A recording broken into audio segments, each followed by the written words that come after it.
found near Willendorf in 1908 by Joseph Sombathy, and now curated in the Naturhistorisches Museum Wien. The so-called Venus of Willendorf is among the most iconic and intensively studied portable artworks of the Upper Paleolithic.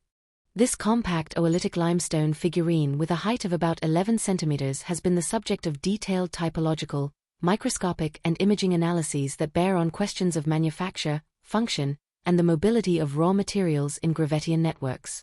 The figurine is conventionally attributed to the Gravettian technocomplex of the Upper Paleolithic and dated to about 30,000 years ago. It was recovered from a mixed but well-recorded series of habitation deposits on the left bank of the Danube. The statuette is carved from a fine oolitic limestone, unusually non-local to the Willendorf deposits, and was originally coated with red ochre when found, a pigment presence documented in early records and confirmed by later conservation work.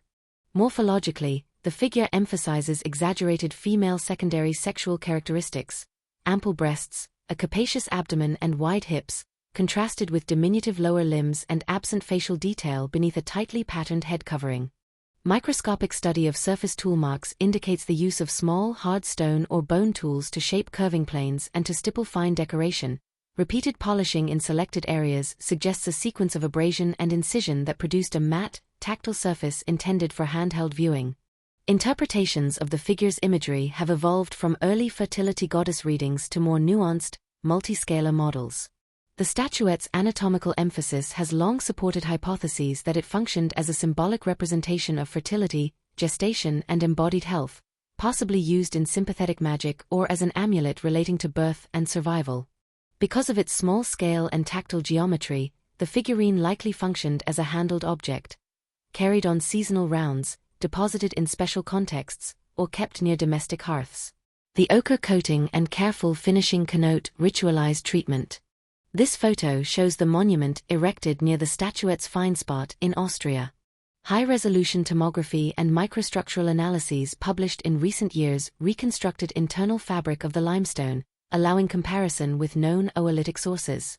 That study argued for a provenance outside the immediate Danube corridor, northern Italy being a leading candidate in the paper, implying long-distance movement of raw material or finished objects in Gravettian exchange networks.